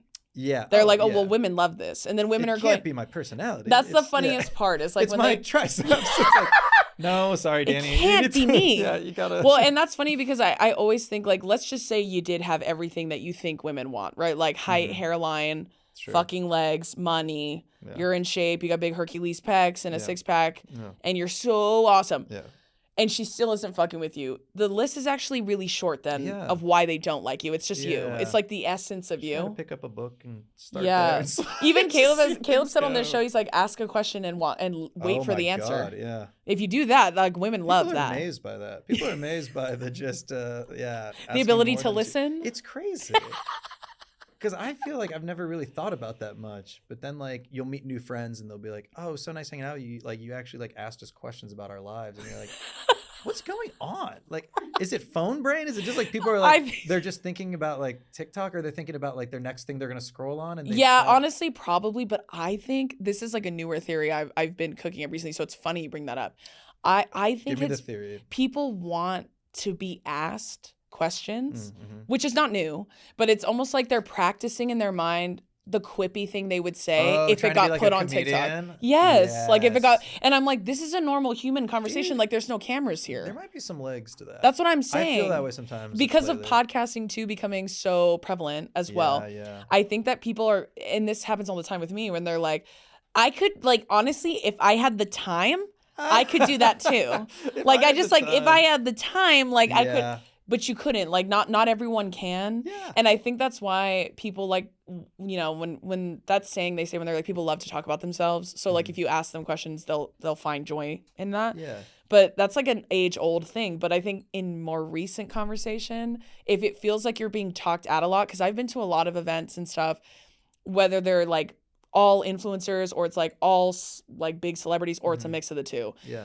There have been many times I've had conversations where I'm like, I haven't said anything once. I've been sitting here listening. I'm just going. You've done a lot of like red carpet stuff though. I have, yeah. What's that experience like? I feel like it's high risk, low reward as far as like I've seen people get eviscerated for doing these things. Yeah. Oh yeah. Part of me kind of wants to do it. You should. I mean, well, you should walk up there. Yeah. You should just like call them up. I think, yeah, it's my mom. Go into SNL and give them your resume. Just mom. Just like, yeah, that's such a like older generation thing. But did you? I'm sure you've done many at this point, right? Right. Yeah. I've definitely seen some clips. I don't know what events, but like, do you enjoy that experience? Because I feel like I would. I feel like I would love getting the gig. Yes. And then I feel like being there because, as you know, I don't watch TV to completion. Right. And I think neither do I. I think if actors came up to me, I'd be like, oh God, like, what do they do? I don't know. I'm actually on record extensively talking about how much I never watch new things. Yeah. For the most part. So how do you cover that? Because now, give me like a podcasting tip because I'm just starting my podcast. Oh yeah, I would love. Yeah. So like, how do you handle when someone's like, you don't really know their shit, whether it's a red carpet or it's like in here? I think in here I know for real. There's like, how does anyone have the time, right, to watch it all? I think for me, and you have this because I can tell because we've been talking now for a minute. Yeah. It's like, again, it's listening and interpreting. Like, I feel like a lot of times what they like to be asked and what they always get asked are two very different things. So a lot of times, even like, because award season I've covered twice now, like extensively. I've done every fucking award show you could possibly fucking think of. Like I think Oscars and stuff? Yeah, I've done the Oscars 3 times. Oh my God. 1, 2, 3. No, 4 times. That's a lot. Yeah, it's a lot. That carpet's fucking insane. And they still to this day have no air conditioning. What's that about? That's crazy. But yeah, I've done Globes, I've done Emmys, I've done Actor Awards, which used to be SAG. Cool. The SAG Awards. Like, that one's my favorite one. Yeah, I feel and like I'll everyone's say, cutting loose at that one. And I think at that one, and I've surmised this now after like having done it a few times, like, that one especially, they're chill. Like, all talent is in a good mood because they kind of picked each other. So it's like they love each other. It's like they're not the Academy Award. And they're not like fighting with the Academy or trying to like perform or whatever, like to a certain extent. They don't have to like meet these crazy invisible standards of the Academy. Whereas at like the SAG Awards, like they have a good time. They're real loose at that one. Like they have a lot of fun there. Yeah. Are you in SAG? No, if you can believe. This feels crazy. I know. I've done quite a few things. Well, actually, I think I just recently like qualified to apply, but I'm not in. What have you done? I've done being like, and what were you in? Yeah, I'm gonna talk to the president after this. I'm gonna have to call up SAG. a little further. A cop. Just kidding. Okay, cop. Yeah. No, I've done commercials more than anything. Oh, okay. Like, well, you were acting like you've never acted in anything. That's all. Yeah, I've never been in anything like scripted. I've never like. Gotcha. Like, as far as I can. That's not true. That's not true, actually. Well, I was just recently in something that was scripted. I'm in Stranger Things. Well, I was in the Stranger Things finale. Yeah. I'll tell you, but this will have to be bleeped. I was in the recently. Oh my God, congrats. But thank you. But I was like a background person. So, and I did have lines. I'll say that. So that was scripted. Cool. So that was the first thing. Hopefully that's my big break. It's not Here's nothing. hoping. Yeah, it's not nothing. You're doing a comedy role in a show that's like the hottest show of the moment. Hopefully they don't cut my scene. Yeah. So I guess we'll see. We say this now. It comes out. It just for some reason is black. And redacted. What happened there? I'm redacted out of it. So weird. For real. Why would they do? That's so strange. Yeah, for real. Whoever played Influencer won. Crazy. But going back to your question about carpets, I think just generally understanding why they're there, like for what piece of art. Yeah. And then, but typically on carpets, the good thing about that is like, this is not me saying don't do your research because you should do your research. Mm-hmm. But the good thing about carpets is you got about 15 seconds. Oh, it's so quick? Yeah, it never so you feels can't that quick when you're watching it. And you just can't get into the nitty gritty of anything they're in. So you got to be real like snappy about it. You look great. You look great. Yeah, they always want to talk about who they're wearing because they're always being sponsored by someone. That's like another thing I hate asking, but it's one of those where it kind of helps warm them up a little bit. Yeah. But I like to think of fun, silly questions that like are relative to what they're doing and why they're there, but it's also not something they've been asked 2 billion times, especially when you get to the Oscars, because the Oscars is their last stop, essentially, like of a 3-month run. Cycle, and they're feeling a little at that carpet. But if you talk about it in a way where it's something fun, like at this year's Oscars, I was like, tonight's the night of best. If you could give an Oscar to Best Crafty, who would you give it to? Oh, that's fun. And they're like, oh my gosh, I love. And then, at the Actor Awards, I asked the same thing. I was like, the Actor Awards had a big name change this year. If you could change your actor name to anything, what would it be? That's good. And then they're all, ooh. So it's like, I think questions like Keep that it a little work. Silly for 15 seconds. Yeah, and they work. And then I do like the whole snack bit too, which is huge for them. Like they love a good snack. You bringing in or whatever. Yeah, I bring snacks. I used to bring a big ugly tote bag. Snacks? Yeah, I bring snacks. I've seen these clips. Yeah, maybe you haven't been watching me. No, I'm sorry. I'm just kidding. Don't. Yeah, I do bring snacks. That's part of my bit with them. But fun. It's one of those where I'm like, as someone who has been to carpets not like at the same way they have been, I'm like, you almost never have time to eat before you get there because you're, especially if you're in glam or anything like that, it just takes fucking forever. Mm-hmm. And so I always go like, I end on that fun question. So I'm always like, we don't get to always eat before these things. I did bring snacks. Would you like one? Sure. And they're always like, oh my God, yeah, I would love one. Do you get nervous doing stuff like that? Honestly, no. Yeah, what's that about? I don't know. I don't get the vibe that you get nervous at anything. No, and I think the only time I've ever like truly been nervous was when I met Beyonce. Oh. for obvious reasons. What it's Beyonce. Well, but like, where'd you meet her? What was the context? I just met her privately. Nobody was recording it. She's just my everything. She's everything to me. She's you guys, the like, sun. Got dinner? Like, what do you mean? No. Like, I went to privately. I went to I meant in the sense it wasn't recorded or anything. It wasn't like for social. Like she threw an event for her hairline, Sacred. Oh, cool. And so I got invited to the event. They said no +1s, and it was real strict. And I That's don't. when you had to know. Yeah, I don't go to things that don't have +1s because I'm like, I'm not gonna go by my fucking self unless it's something like that. Beyonce. And then one of my friends got invited, so we went together. And I just thought she was just gonna be there. I was like, she has to be there because like there's no fucking way. And they didn't send the address until 2 hours before the event. Yeah. So then they sent it to everyone and through an encrypted fucking link. So it was like all kinds of shit. At that point, yeah. It's like she has to be there. So we did see her from afar. Yeah. And that was more than enough for me. Yeah, that's great. Because I don't need to. I don't know. It was freaking me out. I was like, out just being in the room. Yeah, just being. I was like, I can't. It's probably for the best I don't see her, and then I don't meet her. And then they ended up taking us to a back room, and then my friend who I was with, Brittany, who loves her like I do, and she was like, "Oh my god, dude, what do you think is gonna happen?" And I was like, "I don't know, but lock in." Yeah, I was like, "We need to." The moment. It was funny because we were standing. You felt like you were losing. For real. You started to lose the plot. When we were standing in this back room, we're waiting for the door to open. We were both standing there, and we were kind of making small talk a little bit. But then I was like, honestly, dude, I can't even think straight. I can't talk right now. Yeah. And she was like, me either. So we just stood in silence, like, I'm just like getting myself together. I was like, okay, I need to make sure I'm cool and chill and so awesome. Like I was just thinking, like, yeah, I'm gonna be awesome. Did you have a conversation with her? Yeah, we did. We chatted for a little bit, like five-ish minutes, I would say. That's the only time I've ever been nervous. What about you? Do you get nervous? I don't. It depends. Not really. No. I don't like to be like sitting around waiting for the thing for a long time. Yeah. Like that always gets me a little like, can we just do the thing? Like sitting around, I just overthink it. Like amps it. Yeah, especially for like if I was like sitting around forever waiting for that, I think I'd be like, what is this? What am I doing again? Yeah, you would have hated that then, because I sat the first day for about 14 hours. Yeah. Didn't put me on camera once. Ugh. And they said, and I'll see you tomorrow at 7 a.m. And I said, all right, and I will be here. I'm better than this. And I will be here. I started acting like. No, we got invited. my girlfriend and I got invited to an event for a whiskey brand. Okay. And it was like in this really hip bar below 30 Rock. Nice. And it was, I don't know, we'll have to cut this. I don't know, it probably doesn't matter. But like, it was the whiskey brand owned by Paul McCartney's daughter. Oh. And the invite was like, come enjoy our new blend of Scotch whiskey. Or whatever. Right. And stick around for a very special musical guest. And what the hell? We were like, Paul McCartney. It's gotta be Paul McCartney. He's gonna be there going off, and we're gonna get a private concert with him. And it was the same kind of stuff. It was like they didn't really tell you like a lot about the invitation. They just said it was like you're just kind of assuming. They said it was like near 30 Rock. It was like in that area. So I was like, Paul McCartney. He's gotta be. He's probably hanging out with Lauren upstairs. For real, I was gonna say. And he's gonna come down. Yeah, he's coming straight from the writer's room. And it's his daughter's thing. So it's like, what a get. It makes so much sense. Yeah. Dude, we got there. We walk in, grand piano on stage. I go, it's Paul McCartney. This is the coolest shit. And we're drinking and we're getting a little buzzed. Yeah. And God bless this man. Love him. John Batiste comes out with that fucking plastic thing.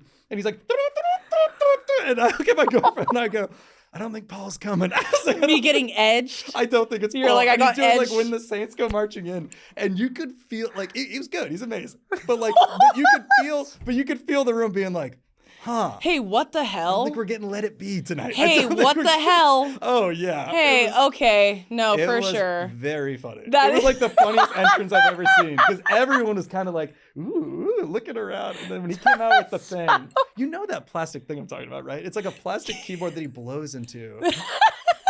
It sounds insane. He was like. And it'd be funnier if the intro they were like, we know you love Paul McCartney. And everyone's like, yes. So get ready for not Paul McCartney. Have you ever watched the commercial breaks of Colbert? It's like, then we have something special. And trust me when I say you're going to love it. Okay?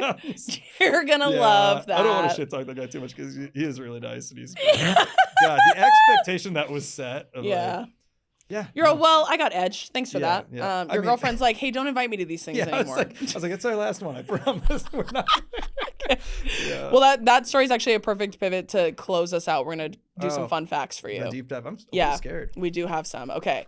So this first one says you have had a collection of temp jobs. Oh, yeah. Including a mailroom assistant at an architecture firm. Yeah. A linen startup company. That's correct. And a bag resale startup. Well, you're a man of many startups. Yeah. I'll go wherever the temp agency sends me. Okay, entrepreneur. Yeah. The architecture firm was awesome because I went there. It was supposed to be like 3 days. Okay. And this guy's name was Willie, who was the mailroom guy in the firm. And he was like, he spoke really quickly. He was like an older guy. Yeah. And he's like, so you're good for the next 3 months, right? Like that was the first thing he said. And I was like, I thought this was 3 days. He goes, no, I'm about to go into surgery tomorrow. And he's like, you're going to run the mailroom for 3 months. And I was like, congratulations. What? Yeah, I got like promoted. You've just been promoted. Yeah. And I still think about that guy because when I worked at this mailroom, it was a big architecture firm in Midtown Manhattan. And people would come up to me all the time. Really? Like, hey, I need to ship these things. And I was like, I have no idea what I'm doing. But everyone like didn't hate me for that. So I just kind of like dicked around. And like personality hire? Oh, yeah. Oh, yeah. 100%. Me too. And I did that for like a whole summer. It was great. Period. Yeah, that's fun. Fantastic. Every time I think of a mailroom, I think of Elf. When he's like getting drunk in the mailroom. Dude, not that far off. Like, but it was just me. Yeah, like, just you by yourself. But it had that look. Like, it was kind of dingy. Yeah, and like underground. Came to me when they needed help. Right. And I was like, I don't know. And you're like, I can tell you a joke though. Yeah. I can't mail this, but I can give you a joke. Yeah, I remember logging into like Instagram on their desktop computer. And I would just sit there and pray no one came over. Yeah, for real. You're like, well, my job's pretty much done. Yeah, that was a good run. This next one says, you attended the 2013 SNL live taping hosted by Paul Rudd and One Direction. That is correct. That's crazy. Yeah. What a coveted place to be at the time. Yes. In 2013, One Direction was that girl. No, they were that girl. On top of the world. Well, have you ever been to SNL? No, I haven't actually. You've never been to SNL? No, in person, that surprises me. It's like they give a lot of tickets away from people that do standby outside. Yeah. And normally that's like comedy nerds. Yeah. Blah, blah. But when you have a guest like One Direction, or like if it was like a K-pop band or anyone that has like a huge fan base. Yeah, nothing but young women. Yeah. And so it was just like loaded with like teenage girls. Which is like, if you're a comedian, that's who you want to be. Yeah. Like, yeah, double dip for them. The thing I remember most about that was like, it was a pretty loaded episode. They had like, I think Will Ferrell cameoed because Paul Rudd was there. I remember. Oh, I bet because it's probably one of their biggest ones at the time because One Direction was there. Yeah, it was a huge show. Crazy. But I remember a lot of things just like not playing because it was like everyone's there to see like if Harry walked into a sketch and it came out, it's like yeah, it was like not laughing at any other joke. Yeah, they're like, okay, yeah, that's funny. Show me the boys. Yeah, bring me the boys. Yeah. You know what other SNL I was at that's way crazier? What? I was at the dress rehearsal for Kanye West and Adam Driver.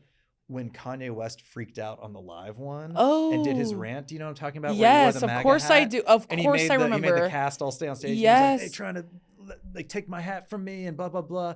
I saw him at dress rehearsal with my cousin. And we are the biggest Kanye fans.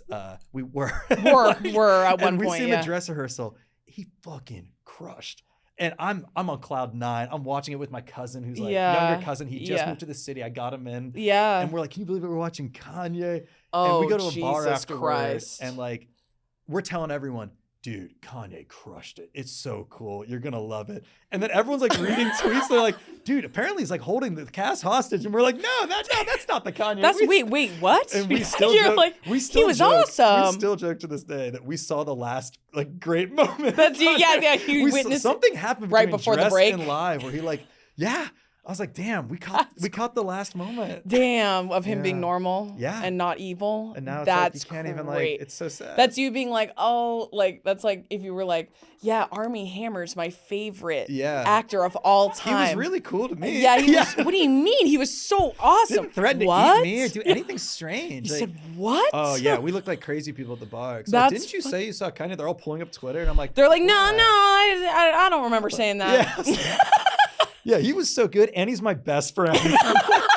Anything he says, I'm the biggest fan in the entire world. Meanwhile, he's up there waxing poetic about some evil shit. Madness. Oh man, that's crazy. Madness. That's crazy. Those are the two you've been to. I've been to like a couple others, but nothing that I would even nothing that had that like kind of fervor. That's the only thing I remember like so explicitly. Well, yes, of course I would too. Shit. Yeah. Oh, okay.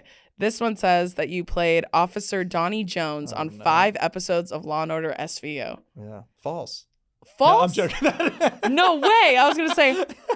If that was that detailed, I was like, your producers are crazy. I fucking love that show. You do? Law & Order SVU? Okay, that means a lot. Mariska Hargitay? Yeah, she's wonderful. Yeah. She's wonderful. That is one of my most cherished New York experiences was doing that fucking show. bet. I was gonna say it was really cool. A lot of funny story. I mean, Mariska's really nice. Everyone on the cast is super nice. Yeah, that was my first ever like TV acting thing. First and maybe last. I don't know. I thought about it for a second. I was like, wait. Now that I really think about it, how was Ice-T? Very, very nice. He was nice. Yeah, we got makeup together once. Oh, nice. We were unrelated to the show. We just got glam together. Yeah, went to Ulta. No, we were like in the chairs together, and I remember his phone text thing was a Legend of Zelda opening a treasure box sound effect, and I remember going, interesting. Nerd. Yeah, dork. Hey, nice nerd. Yeah. That's funny. I interviewed him at the Emmys was last he nice year. With you? He was super nice. He was nice, but I could tell that he was deeply irritated, and I think it's because it was like 90,000 degrees like where we were at the time, which I understood. Temperature changes everything. It really does. And I was like, and I remember at the end he wasn't very fun. Like he didn't really, and honestly when I read that energy, I don't try to be fun at all. I keep it real standard. Yeah, let me get you out of here. Yeah, exactly. And then at the end I have another bit that I've been workshopping, but not a lot of award shows like when I do it. Not going to stop me. They don't like you doing stand-up. I'm going to ask for forgiveness. No, I bring this giant jar that says tips on it. So at the very end, I'm like, I literally go, so if you have any tips, that'd be great. You're doing well. Obviously, you're here. You're here at the Emmys, so you're doing pretty well. And if they say like, I don't have cash, I go, well, you can pay me in compliments. What was your favorite thing about talking to me today? That's funny. What was your favorite? People don't like that? No, well, I think award shows don't really like it. They're kind of like, and then if they refuse to give me money, or well, actually, I'll just say with Ice-T, I did it, and he was like, oh yeah. He pulls out a huge wad of cash. Hilarious. And then he's like flipping off all these hundreds, gets to the center, gives me like 5 ones. And I was like, you don't want to give me one of those? Funny. What are you, hard for the money? Yeah. And then he didn't laugh, and I went, no worries. Hey, no worries. Yeah, dumb bit. Hey, you know what? Hey, no worries. Have a great time inside, sir. We're not gonna do this bit next year, I promise. Detective Tutuola. Yeah. It was an honor. I don't think I ever had a scene with him. No. I'm trying to think like. Yeah, it was just like it's such a well-oiled machine there. Yeah, I bet. And Marisha, she kind of like runs the show. Shit, and like I bet. I remember doing one scene that I had to report to her what was going on with like a hostage situation. Right. And I was like, I like come out of the restaurant where the hostage is, and I'm like, they're in there, like they're holding them down or whatever. Mm-hmm. And she's like, great. And that was all I ever did. I always had like 3 lines where I was basically like giving exposition about something. Yeah. And we did the scene once, and the director like was giving notes to Mariska and the other detective. I can't remember her name. And I was like, oh, cool. Like, that's great. And I thought I was like in the clear. I was like, you crushed it. And the director came up to me and he goes, what's your name? What's your name? I go, Matt. He goes, Matt, just doing way too much. And all I said was like, yeah, the hostage is in there. You said, yeah, less you, more Mariska. Just wait. Put the break. I was like, I said 5 words. Oh, got it. So then I'm sitting there by like my tree where my mark is, and I'm like, all right, just how do I give less? Matt, get it together, Matt. Dial it back. This is a moment. Would you go over there with an accent or something? Yeah, I don't know. What was I doing? Yeah. I'm going to make it count. Whatever it is, I'm going to make it count. I did learn. Listen, closed mouths don't get fed. You never know. Sometimes you just got to throw it out there and see if they pick it up. Officer, the hostage. Officer, he went over there. You must run in there. You're doing a transatlantic accent? Yeah. I could not have been more like, I'm sure I just said it like. Just a little too intense? Like, yeah, the hostage is in there. But on camera, that probably looked insane. And they were like, yeah, this kid's never done anything. Yeah, he's like, yeah, why don't you calm the fuck down? Yeah, it next did take. How's that? It did make me learn, yeah. Because like I mainly just did like stand up and shit like that. And right. Like, you kind of have to be like big. Right, for real. And I was like, no, the camera does pick up like every little like That's true. That's a good point. You gotta be chill on camera. I know. I've had to like when I did an NBA commercial a couple years ago with Kelly Rowland. That's cool. Which is very strange, but she was very nice. It was just for the league, just promoting the league? It was for the league. It was to promote the new season, literally, and they had me. It was season 200's coming out. For real. Another show I have not watched, you know? But they were wonderful. I really love working with the NBA. They're so great. But they, in the commercial, because, and I think it's because like I talk to camera often, and like obviously when you're recording on your phone, that's what you do. Just doing like this thing. Yeah, so I knew my one line was, follow me, Kelly. That was my one line. Not easy. And they went, right. Listen, and I was going, follow me, Kelly, follow me. And then I was like, they wanted me to close a Surface laptop because Surface is a sponsor. They wanted me to close it and then close the end and be like, follow me, Kelly. Like, that's what they wanted. Forget how to close a laptop. Yeah, and I was like, okay, perfect. Like, follow me, Kelly. Like, I was like practicing. And then I remember like one of the takes, and I'm sure you feel the same way I do. Like, if I fuck up a take, I feel like the dumbest girl alive. Oh, yeah. I'm always like, how to be a human everybody being wants to kill me and they hate me on this set. Yeah, because I'm a Especially because you're not the person. Exactly. So I'm like, I know no one wants to ever I'm give me last on the call sheet and I'm being annoying. I remember I had to take 2 coffees to my partner in a cop car, and the door's closed. She's like waiting for me. And I go, before we do it, I asked the director, like, how do I open this car I literally door? go, how do I open the door with the coffees? He goes, how would you open the door with the coffees? I was like, noted, got it. Then it feels like a trick question. Like, he was like, have you never opened a door? You've never put a coffee down? I was like, got it. You're right. Well, girl, I don't know. Maybe you have a different creative outlook. Yeah, they booked me and they were like, has this kid never lived a day? Yeah, you do feel like a sim. Like, what do I do with them? He's like, just figure it out. I was like, he's like, no, open the fucking door. You are so unimportant in this. Yeah, even with mine too. Like when they would do like a pan thing, like they had a big like arm on the camera and it was moving it across really fast. And so they wanted me to like be looking forward, look at her, say my line, and then look back. And then one of the takes, I like looked at the camera because it went right here, and then I went, and then I was just watching it. You think you're Jim? And I didn't, and I didn't exactly. Like, NBA. Look, come with I know, and I one time I did it, and I didn't think anyone noticed. Don't know why. There's about 1,000 people on the set. Everyone at Video Village was like, oh, Jesus Christ, yeah. Who is she again? And then the director, it was such a big set that the director literally like had a mic that would talk to extras and everything. That's bad. So he like comes over, he's like, okay, cut, and then he walks over, he goes, and he turns off the little mic. He goes, you can't look at the camera. Yeah. And I go, oh, yeah, and he goes, you've looked at it twice. You can't look at the camera. Don't look in the camera. Pretend it's not there.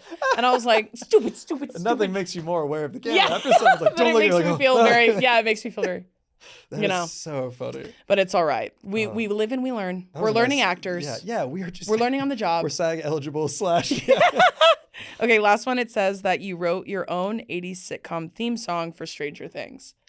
That's crazy. I brought up Stranger Things and I did not know that about you. Oh my God. Yeah, I did do that. You did? This is back in the Twitter days. Ooh. Yeah. And did it do well? I don't think it popped. No, I don't think it popped. That is a deep dive if I ever found that. I was like trying so hard to do, because I do like music, and I was trying so hard to find a way to bridge the music and the comedy. Totally. So whatever was like trending, I'd be like, maybe I'll do like a fake theme song for this. And like, hell yeah. I don't even remember how it went, but that's not a challenge. But like, but yeah, no, I was always doing goofy shit like that. Yeah, doing little theme songs. And honestly, that's so funny. I had no idea that you did that, and I brought up Stranger Things. Yeah, look at us. I forgot about it. That was like, back when I was throwing shit at the wall. You know? Period. Well, at least you have the music capability to do so. I don't have that. They're lucky I don't have that. Did you ever play an instrument or no?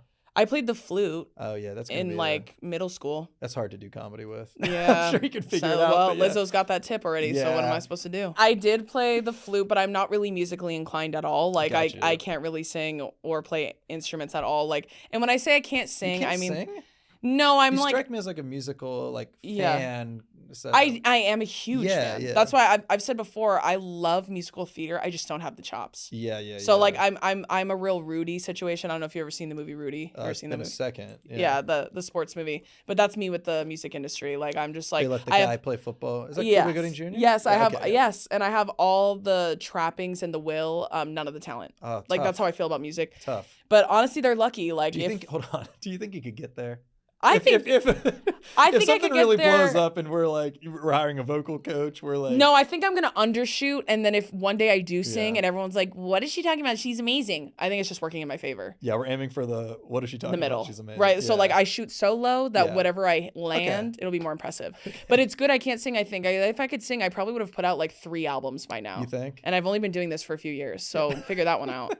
I think it would make me. I think God hit me with funny and entertaining, because like singing would just be too much. Yeah, you'd be terribly annoying. Yeah, it'd be annoying. So well, it would be me having a MAGA rant at the end of SNL. Yeah. That would be me doing that shit. Drew was so good at dressing.